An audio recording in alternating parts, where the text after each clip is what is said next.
The sun blazed mercilessly over the dusty red roads of BurkinaFaso. The air shimmered with heat as President Ibrahim Traoré's motorcade kicked up trails of golden dust, snaking its way through rural towns and far-off villages. It had been a long day, handshakes, speeches, and public smiles, but behind the tinted windows of the black SUV, the man at the center of power felt something far simpler: hunger. Sitting in the back seat, the president shifted uncomfortably, wiping a bead of sweat from his brow. "I need to eat," he said suddenly, his voice low but heavy with urgency. "I can't take it anymore." The tall guard beside him, always alert and calculating, responded quickly. "Sir, there's a high-end restaurant 20 minutes from here. Very clean, very safe." Another added eagerly, "Only government officials and ambassadors dine there. It's the best in the region." But President Ibrahim shook his head slowly, a wry smile tugging at the corner of his mouth. "No, I don't trust places like that. Too polished, too watched. Enemies love corners where the important people gather. I want something else." His tone shifted, soft yet final. "Find me a simple place, somewhere the common people eat. I want to taste real life again." The guards exchanged quick glances, hesitant but obedient. "Yes, sir," they replied in unison. 10 minutes later, the convoy rolled to a quiet stop beside a small, run-down roadside restaurant. A rusted metal signboard swung in the dry breeze above its entrance. The scent of sizzling fish, spicy stew, and charcoal smoke wafted through the air like a nostalgic song. Under the shade of dusty trees, families sat on old benches, laughing, eating, living. President Ibrahim stepped out, his boots crunching the gravel as he surveyed the humble setting. "This," he said with satisfaction, "is real life." His guards surrounded him. The guards leapt to their feet, hands reaching instinctively for their weapons.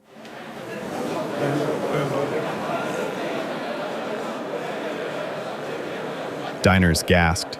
Chairs scraped against the floor. "How dare you?" one guard bellowed. "Beat her," another shouted.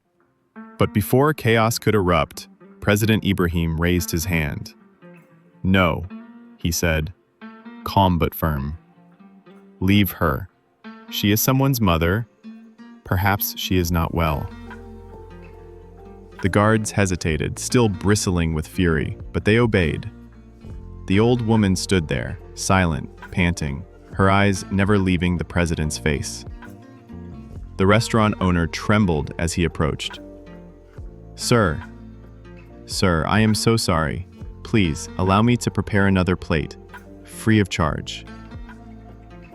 Moments later, another hot plate was served, the aroma just as rich.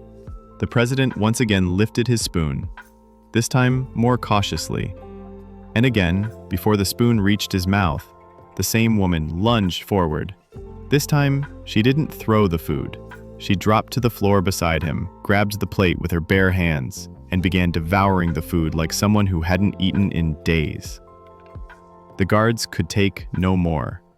"Enough is enough," one roared, moving toward her. But again the president intervened. "Let her eat," he said, voice low with sadness. "If she's that hungry, let her eat." Around them, the restaurant murmured with confusion and whispers. Some believed the woman was insane. Others said she might be possessed. But none dared interrupt. The owner, now red with shame and nerves, brought a third plate. This one even more lovingly prepared. The rice was softer. The meat glistened. The sauce was thick with flavor. The president took a deep breath, the spoon in his hand trembling slightly. But just as he moved to take a bite, the woman stood again, slowly this time. Her eyes were not wild now. They were sharp, clear. Her back straightened, and her voice, when it came, was not of a mad woman. It was commanding. "Young man," she said, calling him that without knowing or caring who he truly was. "If you love your life, do not eat this food. Disaster will strike if you do." The silence that fell over the restaurant was suffocating. All movement stopped. Even the flies buzzing in the corner seemed to freeze. You could hear hearts beating in the pause. President Ibrahim narrowed his eyes at her. His patience was thinning, his face hardened. He had been gracious. He had been merciful, but now? "I am hungry, woman," he said slowly, his voice suddenly cold, each word wrapped in steel. "I have respected you enough," President Ibrahim Traoré said, rising slightly from his seat. His tone, though measured, But the old woman didn't flinch. She simply stood there, her weathered face calm but firm, eyes swimming not in madness, but in sorrow, and something darker, fear. "Eat it, and you will regret it," she repeated, her voice no longer urgent but prophetic, like she had already seen it happen. The guards were now tense and furious. One step forward, hand already outstretched to remove her by force. But again, Ibrahim raised his hand. "Stop," he said, without looking at them. His eyes were locked on hers. Something in her tone had pierced him, awakening a sense deep inside, an instinct that had saved him more than once in the battlefield and in politics. "Bring me the restaurant owner," Ibrahim commanded. The old man, still pale and shaking, came running from behind the counter. "Yes, sir?" he asked, voice cracking with fear. "Who cooked this food?" the president asked bluntly. "My wife, sir. She is the cook," the man stammered. "Call her." The owner turned and hurried into the kitchen like a man running from judgment. Moments later, a middle-aged woman in a stained apron appeared. Her smile was forced, her movements stiff, her eyes unsettled. "Did you cook this food yourself?" Ibrahim asked, watching her intently. "Yes, sir," she said, barely above a whisper. "Bring me your hand." The woman hesitated, her lips trembling. Then she slowly stretched out her hands. Ibrahim examined her palms, rough, but unusually clean. His eyes moved to her forehead, now beaded with sweat. She avoided his gaze, her pupils darting like cornered prey. "You're lying," he said quietly. In the corner, the old woman gave a subtle, sorrowful nod. The restaurant owner gasped. "No, my wife would never." Ibrahim stood up slowly. "Search the kitchen," he ordered his guards. The room fell into a frozen hush. Every customer sat perfectly still, hearts pounding, eyes wide. Minutes passed. Then, one of the guards emerged from the kitchen holding a small glass vial. It was covered in cloth, but the label was unmistakable. A crude drawing of a skull. Poison. Gas filled the air like thunder. Plates were dropped. A baby began to cry. The guards seized the woman. She screamed and struggled, then collapsed to her knees. "Please, mercy, I didn't know it was him. I was paid. I was told a VIP was coming. I didn't know it would be the president." Her confession rang out like a curse. They gave me money," she sobbed. "They said make it look like an accident. I didn't know." She broke into loud, hysterical weeping. The guards looked disgusted. The restaurant owner sank into a chair, horrified. The crowd began to murmur prayers. Some wept. Others whispered, "We nearly lost him." President Ibrahim didn't say a word. His face was unreadable. But inside, a wave of shame and horror washed over him. He had nearly lost his life. He had almost ignored the only person who truly tried to save him. Slowly, he turned to the old woman who had caused such a scene minutes earlier. The same woman he had doubted, scolded, and nearly dismissed. Now he walked to her. Then, he did the unthinkable. He knelt. Gasps spread like fire through the restaurant. People stood, speechless, watching their leader lower himself to the floor before a woman in rags. "Mother," he said, voice shaking, "you saved my life." Tears glistened in his eyes.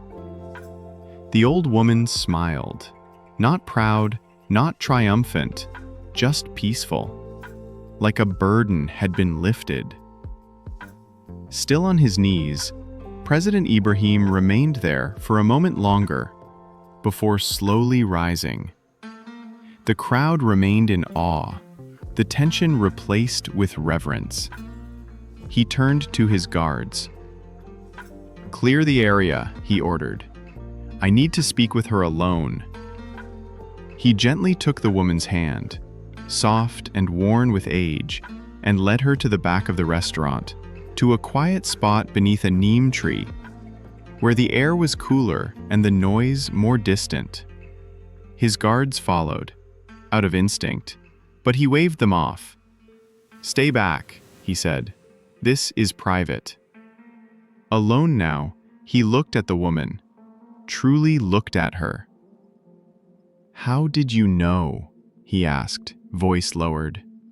"How did you know the food was poisoned? And how did you know to come here?" The old woman's gaze was calm but deep, ancient. She spoke gently. "My son, I see things others don't. Last night, I had a dream.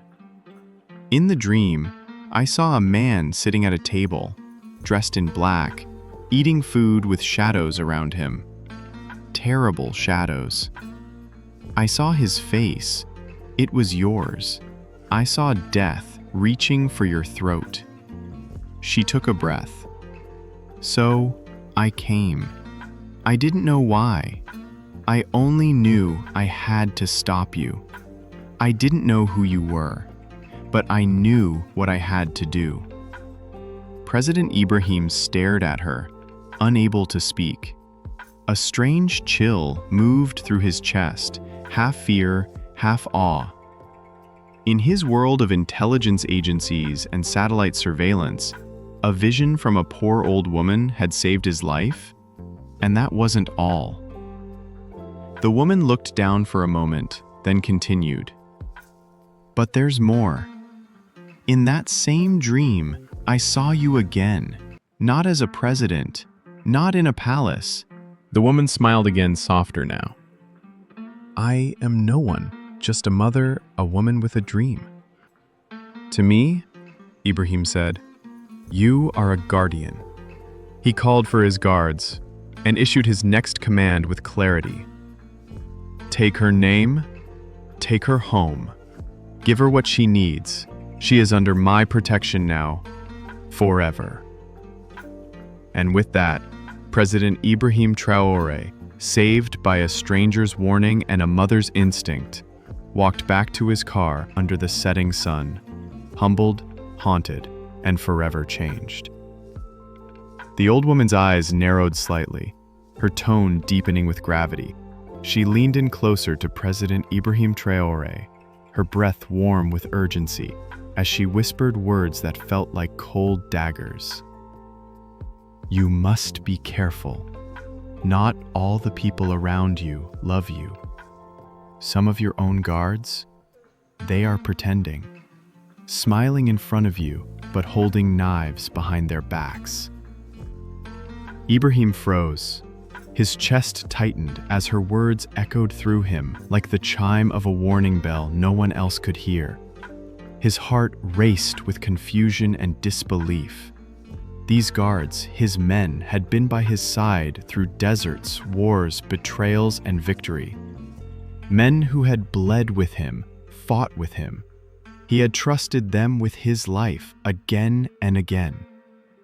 "Impossible," he whispered, more to himself than to her. "That can't be true."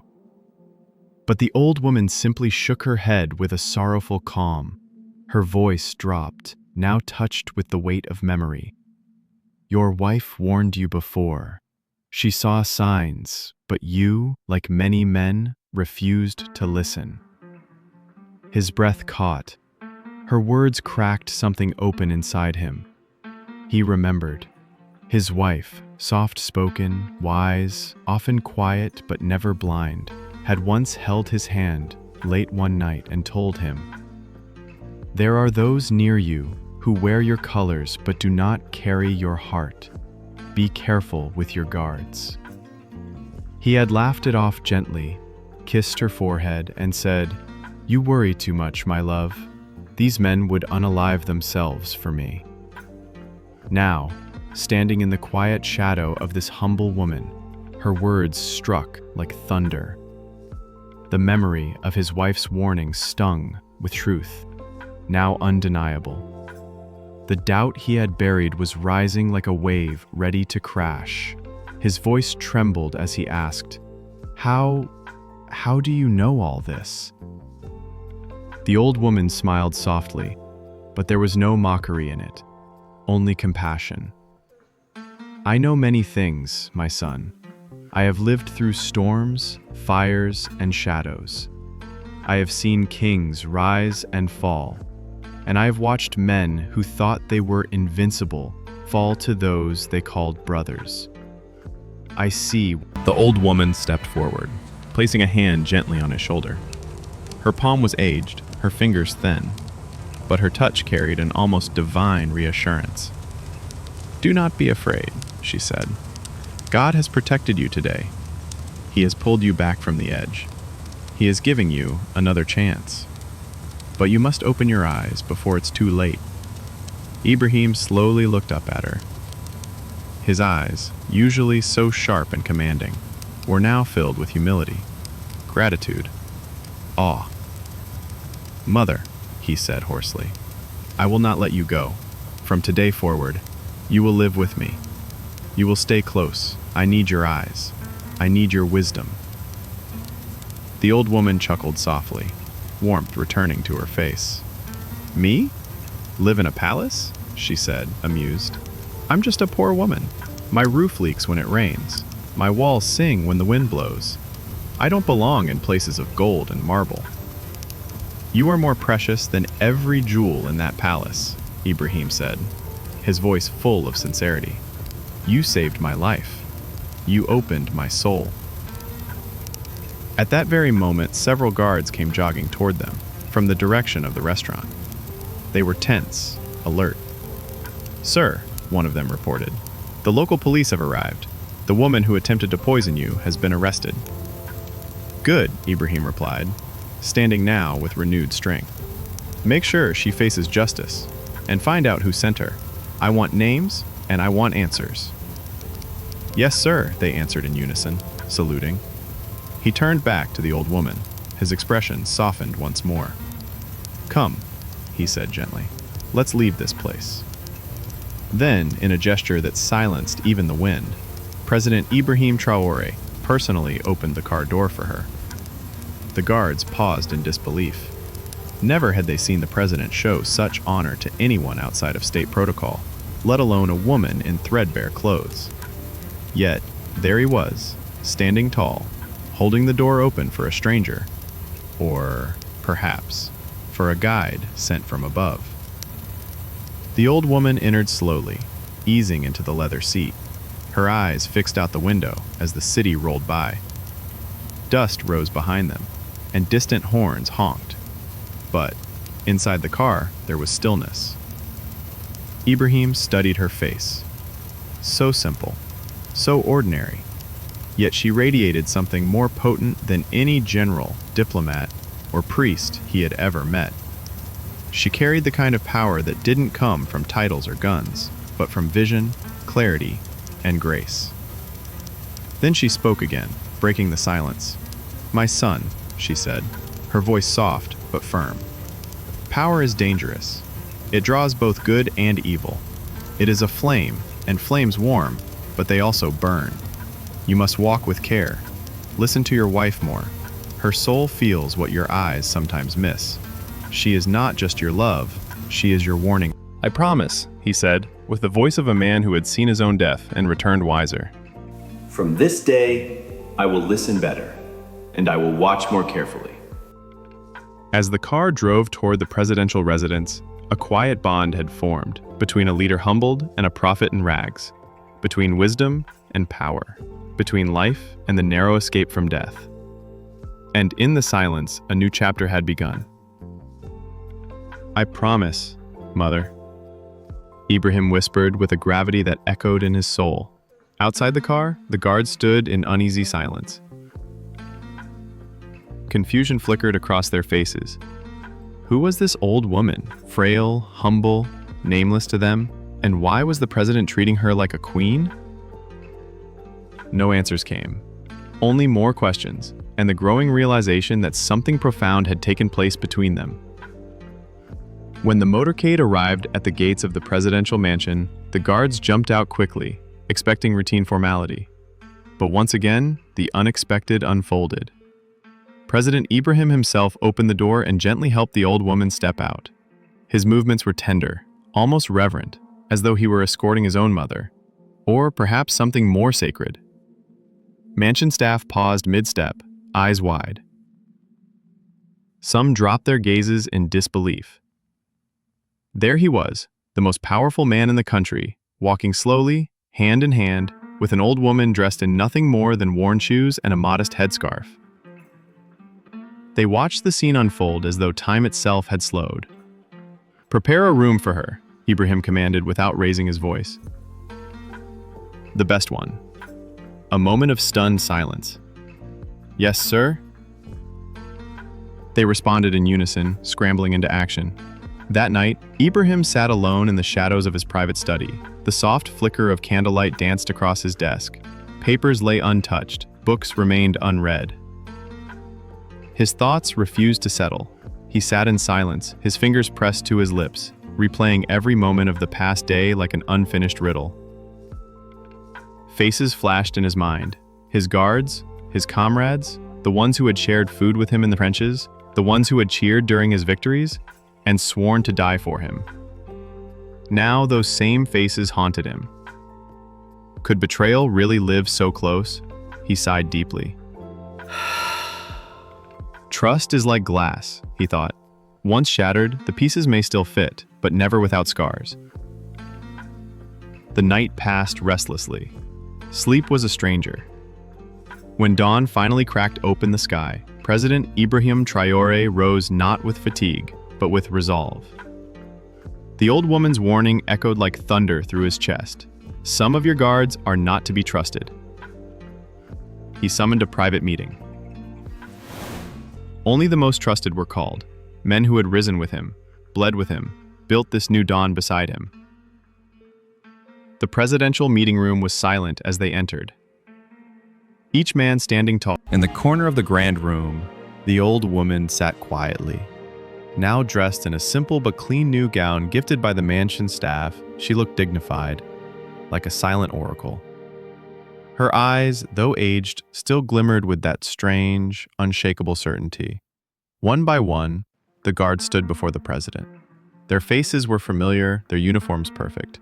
Some smiled, others wore stoic expressions of loyalty, but Ibrahim now looked with different eyes, eyes that had been opened.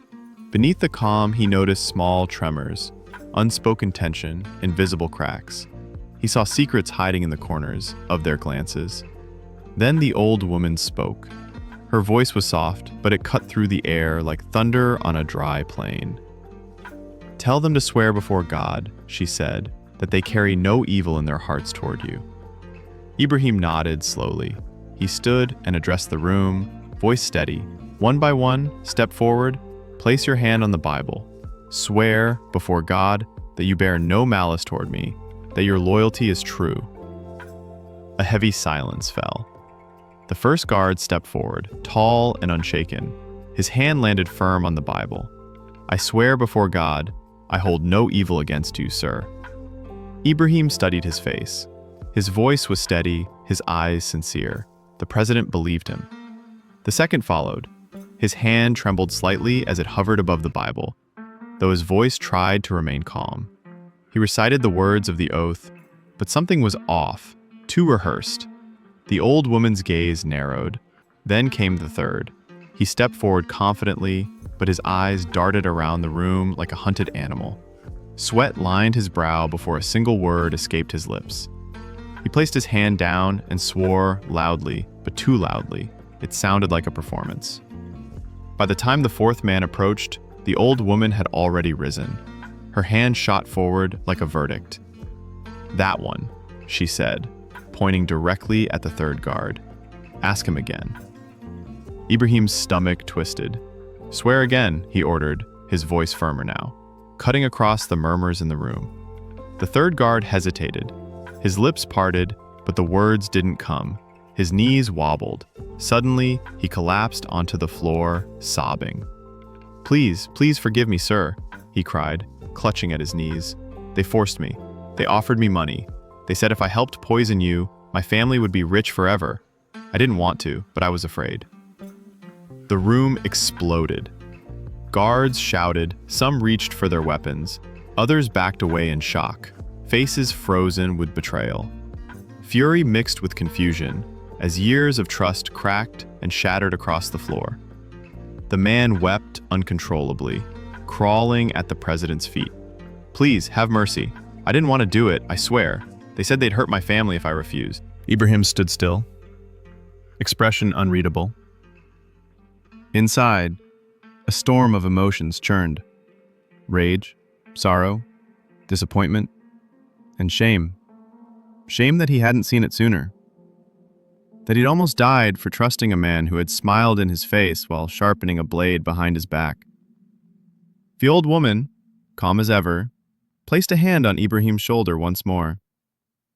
"This is just the beginning," she said, and Ibrahim knew. She was right. Ibrahim stood frozen in the center of the room, the weight of betrayal pressing heavily on his chest. His eyes lingered on the trembling figure before him, a man he had once called brother. They had fought together, celebrated victories together. They had shared not just missions, but memories. And now this man had sold him for gold promised by faceless enemies. "Who are they?" Ibrahim asked, his voice quiet, but heavy with steel. Tears streaked down the man's cheeks as he sobbed. "They're outsiders, sir. Enemies of your vision. People who fear the change you bring. They know you fight for the poor, the forgotten, and they want you gone. You're ruining their control." Ibrahim's jaw clenched. A deep silence settled in his chest, louder than rage. His hands balled into fists, but he forced himself to remain calm. Anger was a fire, but fire, unchecked, burned everything, including the innocent. He turned sharply to his chief of security. "Take him away," he ordered coldly. "Find out who else is involved. Leave no shadow unturned." "Yes, sir," came the crisp reply. 2 guards seized the traitor, dragging him out as he wept and begged for forgiveness. His cries echoed down the hallway like the last breath of trust. When the door closed behind him, a chilling silence returned to the room. The old woman stepped forward, walking slowly but with the gravity of a prophet. She reached Ibrahim and laid a gentle hand on his shoulder. "You see, my son," she said, her voice soft as wind through dry grass. "Powerful men do not die from their enemies' knives, but from their friends' smiles." Ibrahim lowered his head, his heart aching. "You've saved me again, mother," he said solemnly. "I owe you more than I can repay. You gave me back my life." Tears welled in the old woman's eyes, though her face remained serene. "I only did what God sent me to do." Ibrahim then turned to his remaining guards. Their faces were pale, caught between guilt and devotion. "From this day forward," he declared, voice resonant and unwavering, "loyalty will not be measured by years of service, but by the truth that lives inside your hearts." The guards lowered their heads in unison. No words were spoken, but the look in their eyes said everything. Later that afternoon, Ibrahim led the old woman through the mansion's back garden. It was a peaceful space, flowers blooming in neat rows, a soft breeze rustling the tall trees. Beneath the shade of a great baobab, they sat together. For a long time, neither spoke. The silence was comforting. Then, Ibrahim turned to her with a rare, warm smile. "Mother, what can I do to thank you?" The old woman's lips curled into a soft, loving smile. "Live wisely," she said. "Serve your people with love. That is all I ask." But that was not enough for Ibrahim. His heart sought more. He stood and called for his wife and children. A few moments later they arrived, his wife with gentle curiosity in her eyes, and his children with bouncing energy. They froze in surprise to see an unfamiliar old woman sitting beside the president on the garden bench. Ibrahim turned to them and, with pride in his voice, said, This is your new grandmother." The children broke into joyous laughter and rushed to hug her. She embraced them with the warmth of a woman who had once lost everything, and now, somehow, found a home again. Ibrahim's wife, moved by the sight, smiled and bowed respectfully to the woman who had saved her husband's life. From that day on, the old woman became a permanent part of the presidential household. She was no longer a forgotten elder from the streets, but the matriarch of a nation's heart. She lived in a beautiful, sunlit room with silk curtains and soft cushions. She wore fresh clothes, ate warm meals, and never once lacked care or companionship. But what meant most to her wasn't the comfort, it was family. Every evening Ibrahim came to her room. He would sit at her feet like a child at story time. He listened, not just to tales, but to truths, to a kind of wisdom that no university could ever teach. Her words shaped him. Slowly, day by day, the president of Burkina Faso began to change. He grew quieter, wiser, kinder, stronger, not with power, but with clarity.